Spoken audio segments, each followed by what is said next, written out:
All right, here we go again for episode number 14 with the MAREI podcast. Hey, everybody. I'm here with James Gregg, of course. We're with Boulder Creek Investments, and today we have Rick Davis of Levy Craig Law Firm. Thanks for joining us today, Rick. Yeah, I'm happy to be here.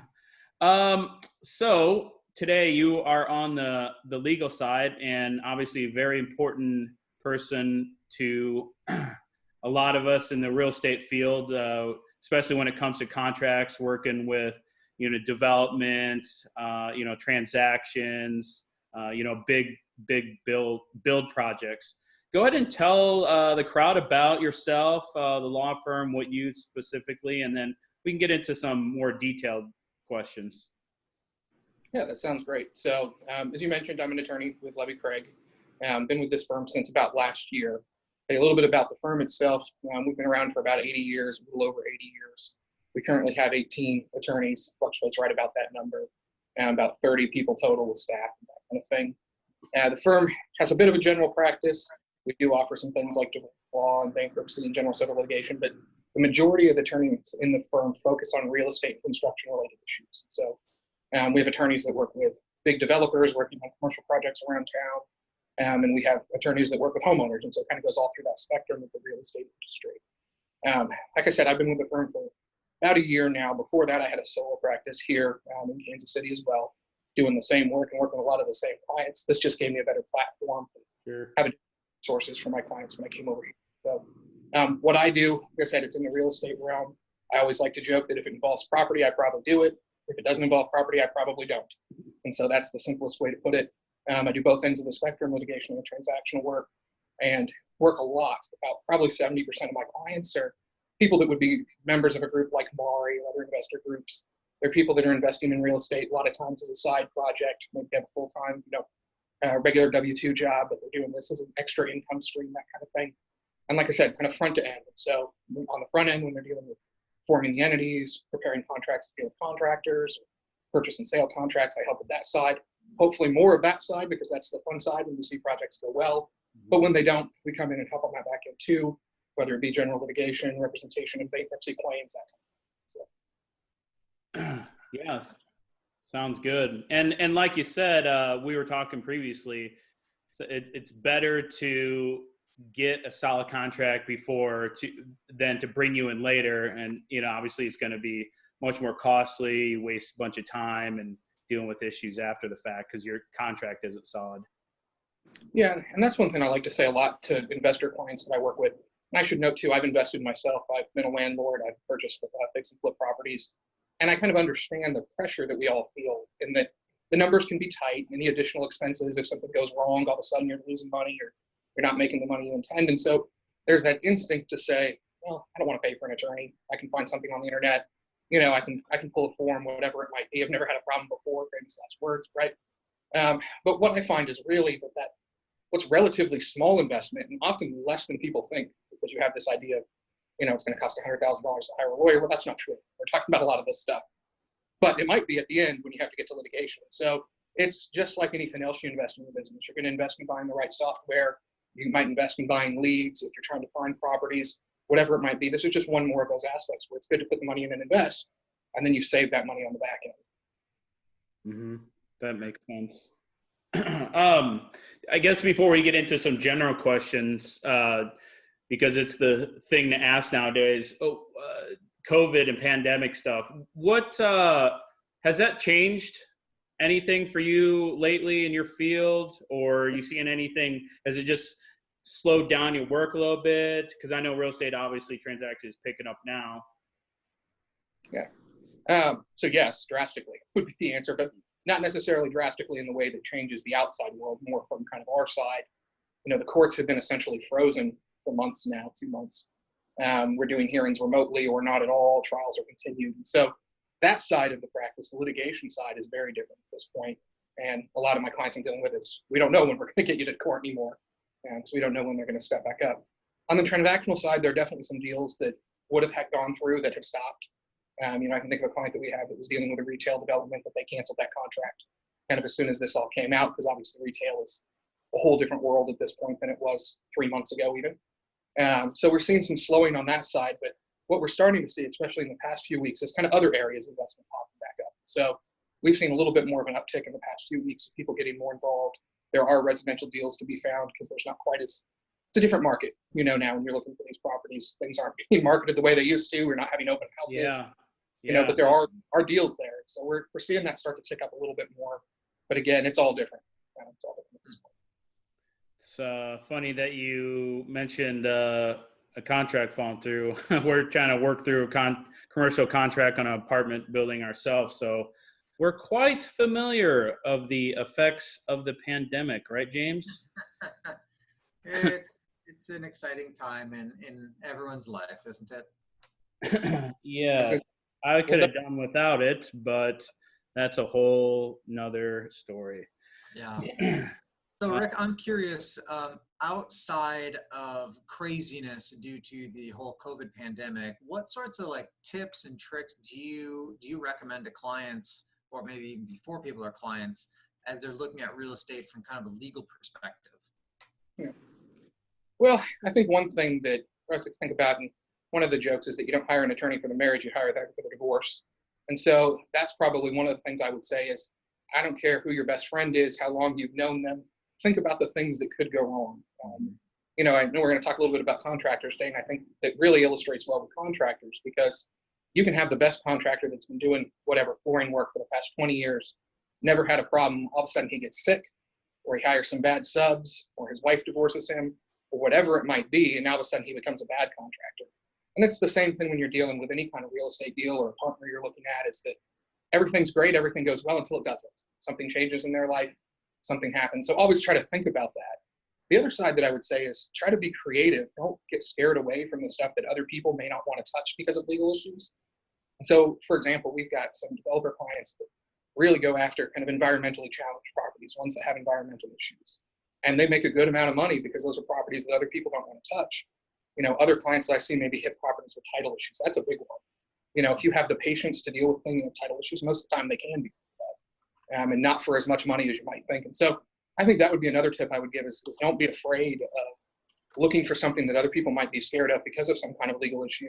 And that's where it is important to have an attorney that because, again, we talk about that little bit of investment. Let's say that you call and have a 15-minute call, spend $100 or less for that little bit of advice, but now you just found a deal that made you 20 grand that, no one else wanted to touch. And so that's how you kind of think creatively when it comes to those legal issues. Don't just push it off because it might take a little more work. That makes sense. Okay. Makes sense.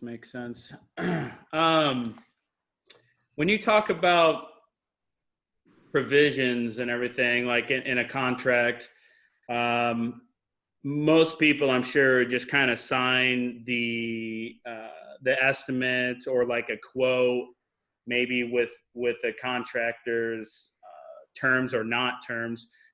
Do you recommend a contract for all types of work, big and small, and maybe what type of provisions may an investor want to put in there to protect themselves further? So kind of on that big or small question, one of the things I try to do is I try to always give the kind of mix of legal and practical advice.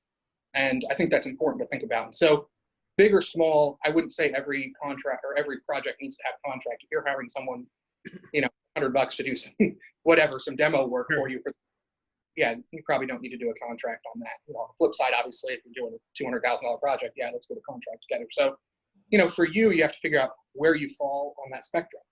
And a lot of it, kind of like it does when it comes to entity formation or other issues, is about your risk tolerance. And so what I would say is I think about how much you're willing to lose.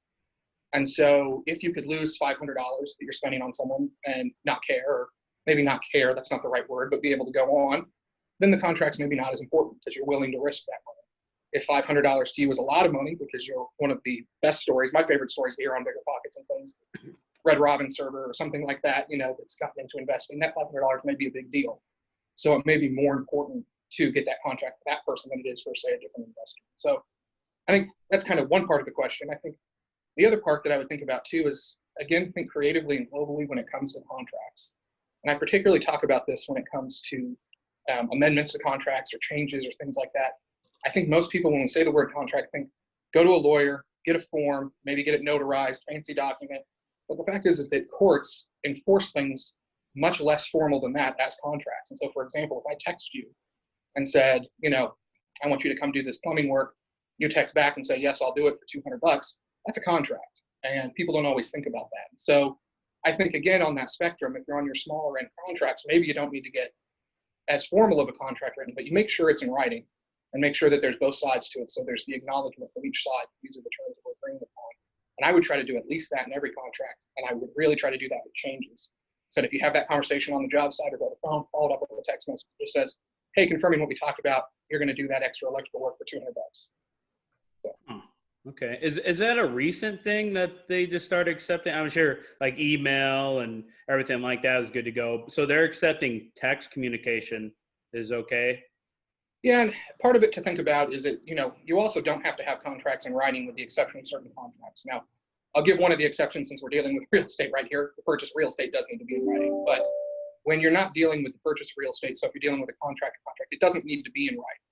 And so that text message really is just a documentation of that verbal agreement that you reached. And so, and then kind of to nuance the answer to the question you posed, are courts getting more accepting and is that becoming more and more prevalent? Yes. Obviously when text messages first came out or emails first came out, a lot of judges tend to be older, not all of them, but most of them. They maybe didn't understand the technology or how it works, that kind of thing. That's changing to a certain extent. And actually, as we talk about how COVID changes things, I heard a quote the other day that we've advanced 5 years of technology in about 2 months. I think that's very true. Yeah, that's a good point, actually. That's one of the things I see at least good from the thing, forcing technology and remote working, learning type thing. Right. It's pretty crazy. Huh. Let me see here. So I got a question. I'll just throw another one in here too. Are you seeing any typical or common issues that are out there right now for conflicts between investors and contractors? Like what comes up all the time? It's probably people not getting work done or not saying what they're going to do. Maybe obviously low quality work and then different interpretation of the work when they see it at the end. Yeah, and you kind of hit a lot of the points that I would hit, and maybe I'll segue to kind of another kind of topic there too, but is the number one issue is timing, I think, more than anything, especially if we're talking about investors, because if you're doing a fix and flip, or even if you're buying to hold rent, you've got to keep paying that loan. Maybe you had a hard money loan, whatever it might be, cost you a lot of money if it ends up taking 2 extra months. And so that is probably by far the most prevalent issue with contractors. A lot of times it happens not by their intention when they take your job. Maybe they only had one other job, so they thought they would get out there next week. Now they all of a sudden got 4 they couldn't turn down because they were great business, right? And so now your project is taking 2 months longer. And so I think that's number one. Obviously, number two is going to be either the quality or exactly what was included in the work. So that's where I'm going to kind of pivot us slightly to. You had mentioned, I think, in the last question, what provisions to make sure to include in the contract. And I think that those are obviously the most important things. And one of the things that I always say too is don't get caught up too much on the legalese or thinking that you need to find the right form online or that your attorney needs to write stuff that you don't understand. Generally, none of that stuff is important. It's a lot of times relics of kind of the old traditions in the legal industry. But what I would worry about when you're dealing with a contract, whether you are getting it from a lawyer or you're going to put something together yourself, is the key terms to the transaction. And so those are the most important things that you have written down. And so one of those is going to be the timing. And when you think about timing, I would think about, and it kind of goes into payment too, and I'll talk about that in a second, but is what happens if it's not done in time? And so that never happens, right? Right, exactly. So, or what's going to happen when it's not done in time. Maybe that's how we should word that. Exactly. Some of the best contracts I've seen, and many of these are drafted just by individuals, not attorneys, but include specific provisions that say something along the lines of, if you're not done by June 1st, which was yesterday, so you're going to pay $100 a day. Now, important things, and this gets a little bit into the legalese side, is that courts generally don't like what's called penalties in contracts. They don't want there to be some kind of penalty for late, but what they do like is what's called liquidated damages, which is this idea that I'm going to have expenses because of you being late. And so, one of the things, if you just want to kind of better drafting in your contract, don't write there's going to be a penalty of $100 a day if it's not done by June 1st. What you would write instead is, if it's not done by June 1st, I'm going to incur costs such as the carrying cost of my loan and things like that. We estimate that to be at $100 a day, and you agree to pay that. Courts enforce that side of it. So, timing is probably one of the most important things. Because if you don't put timing in the contract, then it's just kind of, reasonableness standard. When was it supposed to be done? Next year? Year after? Right. Right. Always think about that. Always think about exactly what's going to be done. I say you cannot put too many details in the project. And so, if there are certain materials you want to be used, identify those materials. If there are certain techniques you want to be used, obviously, just laying tile, you can lay tile in squares, you can lay the diamond pattern, you can have all sorts of offsets, whatever it might be. Put that in the contract, because that's where disputes end up happening down the road is, well, yeah, I knew we were going to do tile, but I thought we were going to use the ceramic, whatever it might be. And so be detailed in that contract. And then kind of the third major point that I would always include is the financial terms. Make sure you're specific about the financial terms, and more specifically, when they're going to be paid. And so almost every contract is going to have a price, right? I'm going to pay $10,000 for this kitchen remodel. Well, when? Are you going to pay $10,000 up front? Don't. We'll get there in a second. But, whatever it's going to be, when are you going to pay? So if you're going to pay $1,000 up front or $5,000 up front, when does the next $5,000 come into play? Is it after you've completed certain milestones? And again, the best contracts I've seen, and I can think of one from a client who drafted himself that had very specific milestones. It was like, you're going to do these 5 things, and you kind of combine those 2 elements that just talked about, the scope of the work and the payment, that says you're going to get payment 1 when these things are done. You're going to get payment 2 when these things are done. Those are the things, those are probably the 3 most important points that I would make sure that you include in the contract. I'm kind of going a little bit beyond the scope here too, but I mentioned it a moment ago. Also, don't pay everything up front. That's probably the best advice I can give on this entire call. Contractors, and we're probably going to talk a little bit about the litigation side, they are difficult people to sue, not because of winning, but because of collecting after you win. And so go to court, you get a piece of paper that says John owes you this money, or whoever it is, but then you have to actually go get the money. They're often working for cash under the table, maybe they don't report everything, it can be difficult. So don't pay everything up front. We can maybe get into that a little more as we go on, but I just want to make sure that I didn't forget to make that point. So. Okay. Actually, one thing that came up real quick, liability stuff, as far as contractors getting hurt on job, is that in there too? Like, you're not liable for that stuff, or? So I would say 2 parts to that. I mean, 1, you can provide provisions in your contract that say you're responsible. Number 2 is I would always make sure your contractors have insurance. Sure. And so whether you're doing a contract or not, now again, I would advise that you pretty much always do a contract, but regardless, I would require proof of insurance, and I would require actual proof of the insurance, not just something in the contract that says you're required to have insurance, because they sign that. They don't. Again, you sue them, you get a piece of paper, you've got to go chase it out for a while. If they have insurance, you sue them, your insurance company pays, you get a check within 30 days. It's a much better world. So, and there's kind of 2 sides of insurance to think about. I would make sure that you get proof of both of these things. 1 is your liability insurance. And so you're going to have that insurance that if someone, they improperly do the gas line, causes the house to blow up and kill somebody, that's going to be covered. You want to look for that side of it. And almost every contractor that is reputable has that type of insurance. Also look for workers' compensation insurance. And so that's going to deal with the contractor gets injured on the job site, or their employee does, or their subcontractor does. And one of the things to look for, and I'm actually dealing with this with a client right now, is that if they don't have workers' compensation and you do, so take your company on, I don't know if you do or not, but assume you do, in your investments, your company may come back and audit you later and say, because you were using contractors that didn't have workers' compensation insurance, you're now responsible for paying for theirs. And so I would make sure to get both of those at the same time. There is an exception to that, and we could probably go on a whole call talking about workers' compensation insurance, but if they're individuals that have no employees and just work by themselves, they're not required. But any other contractor, if they have employees, make sure they provide you proof of both. Okay. Cool. All good advice.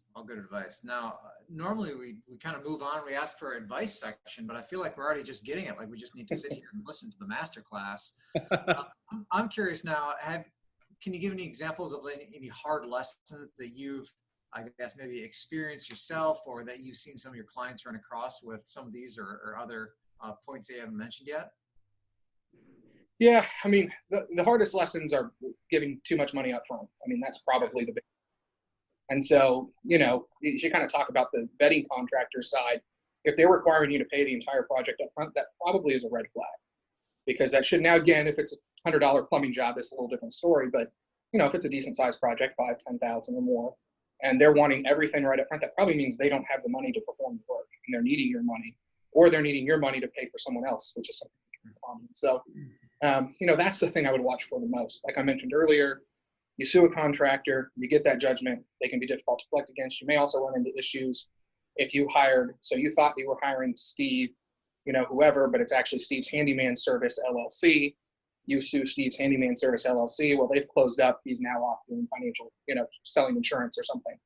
And you've got a piece of paper that's worth nothing at that point. So I think that's probably the hardest lesson learned. I've seen it too often that too much money has been given up front. I think the other kind of big advice I would give is not to let issues fester. And so you can notice pretty early on if there's going to be problems. Maybe the work is subpar, maybe you've already dragged the schedule out 3 weeks and hasn't even started. Doesn't mean you need to fire the contractor at that point. I'm not saying that. You need to just, be quick to cut the axe, but address those quickly. Make sure that you don't let it go 3 weeks without them being on the job site and you haven't talked to that contractor. Make sure you're getting on the phone saying, hey, this is a problem that's going to continue. Because that would be the other big issue that I see is you just get so far down the road that now it's going to cost you double to hire somebody else to fix it because you've already paid most of your money to that contractor and half the work is crap. Or your just timeline is broke. So that'd be the other thing I'd say. Be proactive about addressing issues, talking about them with the contractor, and documenting them. Again, just simple text messages back. Hey, we talked about the fact you're behind. You said you will be there on Monday. Great. Huh. Awesome. Wow. James is right. There's definitely a lot of information crammed in there, and that's awesome because people can digest it and kind of contact you for more info if they want to know more. Go ahead and give people your contact information again. I guess email, website, stuff like that, and we'll wrap it up. Sounds great. So so my website, I have kind of two sites you can check out. The first is the firm site. It's going to be levycraig.com, levycraig.com. Or I also have a blog site that I'm posting on, which is kcrealestatelaw.com. So you can go to either one of those websites. They both do have my contact information. But if you want to give us a call here, phone number is 816-460-1819. Or my email is rdavis, D-A-V-I-S, @levycraig.com. Awesome. Nice. And Rick, just for the listeners or viewers out there, I know you've talked about a number of different types of client. Who is your ideal client that they call you, you're like, this is perfect, I can help you? Yeah. So really that kind of what some people would call smaller, they're not always necessarily smaller, but smaller investor is probably my favorite client. I like working with someone that's, I listen to the blogs, attend the meetings as well, that's kind of changing their life and wanting to get out of that rat race of a job. And I like seeing the progress. And so for me, actually favorite client is kind of, you posed the question, is probably early on, where I can see the growth from, hey, we're buying our first house to now we're flipping 100 a year, or whatever it might be. But everyone in that spectrum, this is really the industry I like to work with. That's why I hang out in these groups. And, it's just, I enjoy doing it. So. Awesome. Yeah, we'll definitely have to keep you in mind ourselves. Definitely knowledgeable about a lot of things. And a lot of people are having issues with contracts nowadays, especially with the COVID stuff. So, appreciate your time. Real quick plug for the MAREI stuff too. Kim always has me mentioned, if people want to join the MAREI partner type relationship, it's $4.99 a year, $135 a quarter. You can check out information on marei.org/membership. Obviously, you guys know they have access tons of real estate members, and you get access to the email and the newsletter and online. So other than that, Rick, super appreciate your time. Obviously, being an attorney, we are glad we got it for free here for a few minutes. Unless you're going to send us in the bill, hopefully not. We actually had Julie Anderson on before too, so we try to keep it tight. Right. So I will be sending the bill. Don't worry. No, send it to actually the MAREI group there. You can send that to Kim. Yeah. Maybe she can credit against my membership somehow. So. Yeah. I'm kidding. For next decade or something like that. So other than that, I always have people at MAREI meetings as well. So there's enough members there too for sure. So other than that, appreciate it. We'll let you get back at it, and obviously, hopefully, people can get back to normal life now that we're all opening up again, just in time for the summer. So, thanks all. Thanks, James, Rick. Thank you.